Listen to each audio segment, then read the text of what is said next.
Vous êtes-vous déjà demandé comment les claviers ont évolué de la machine à écrire jusqu'au clavier gaming? C'est ce qu'on va voir aujourd'hui. Et je vous propose de plonger avec moi dans cette aventure incroyable dans l'histoire des claviers, de la machine à écrire au clavier gaming. On va explorer ensemble ce voyage fascinant, avec des éléments visuels qui nous transporteront dans le passé et le présent de cet outil essentiel. Vous savez, ce fidèle ami qui transforme vos pensées en mots et parfois vos frustrations en... comment dire, frappe un peu trop appuyée. Commençons par le tout début. Il est impossible aujourd'hui de connaître précisément l'inventeur de la machine à écrire.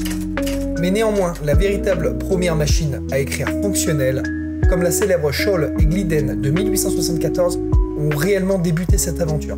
Christopher Latham Scholl avec Carlos Glidden ont inventé cette machine pratique, le clavier QWERTY qu'on utilise encore aujourd'hui. C'est fou de penser que ce design a pu traverser le temps. Maintenant parlons de la transition vers les claviers d'ordinateur primitifs. Comme ceux utilisés avec l'IBM PC de 1981. Ces claviers étaient beaucoup inspirés des machines à écrire, mais incluaient des touches de commande, de fonction et de navigation. L'IBM modèle M, introduit en 1984, est encore aujourd'hui la référence pour sa durabilité et son toucher mécanique. Maintenant voyons comment le clavier a influencé notre façon de travailler et de communiquer. Avec l'arrivée des ordinateurs personnels dans les années 80-90, taper à la machine est devenu une compétence essentielle. Les claviers ont accéléré la création de documents et d'emails, changeant complètement notre vie professionnelle. Qui aurait cru que ces petits carrés en plastique auraient un tel impact, hein? Parlons maintenant des transitions des claviers mécaniques aux claviers à membrane. Les claviers mécaniques sont conçus pour leur durabilité et leur retour tactile agréable, tandis que les claviers à membrane sont bien plus fins et plus silencieux. Et coûtent surtout bien moins cher à fabriquer. Et aujourd'hui, les joueurs préféreront retourner sur des claviers mécaniques pour leur toucher, leur durabilité et leur précision. Attention toutefois aux claviers à membrane déguisés qui ont simplement le toucher mécanique.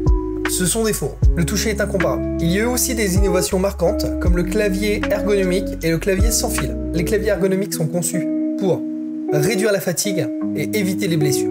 Tandis que les claviers sans fil nous ont libérés de câbles encombrants, en échange d'un changement de pile régulier et d'une précision discutable. Les claviers d'aujourd'hui jouent un rôle central dans l'informatique moderne. Ils sont essentiels pour la programmation, la création de contenu et le gaming. Avec des touches programmables, des éclairages RGB et la personnalisation logicielle, les claviers sont devenus des outils vraiment polyvalents. Avez-vous déjà essayé de personnaliser votre clavier? C'est une expérience amusante et très satisfaisante, qu'on va voir dans la prochaine partie. Parlons maintenant du monde du gaming. L'industrie du jeu vidéo a redéfini les besoins en matière de clavier, avec des exigences spécifiques comme la réactivité rapide, les switches mécaniques et des fonctionnalités avancées. Les marques comme Corsair, Logitech et Razer ont dominé le marché avec des produits incroyables, comme le Corsair K70 Max, le Razer Black Widow V3 Pro ou encore le Logitech G5 Pro X. Avez-vous déjà eu ces claviers dans les mains? Si oui, dites-le moi dans les commentaires et quel est pour vous le meilleur. La personnalisation des claviers est devenue une véritable culture.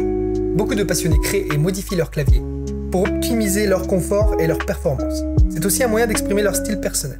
Les forums et les communautés en ligne comme sur Reddit, Air Mechanical Keyboard sont des mines d'or pour ceux qui veulent se lancer. Il existe même des magasins spécialisés. Bref, on peut tout faire ou presque.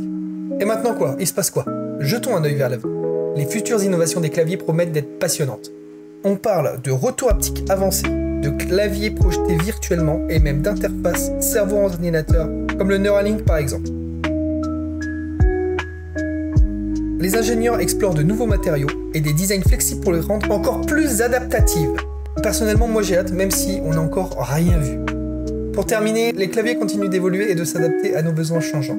Quelles innovations voudriez-vous voir dans les claviers du futur? Dites-le moi en commentaire. Si cette petite exploration de l'histoire des claviers vous a plu, n'hésitez pas à liker, commenter et partager. Merci de votre soutien et à très bientôt pour de nouvelles aventures technologiques. C'était Fred. Ciao!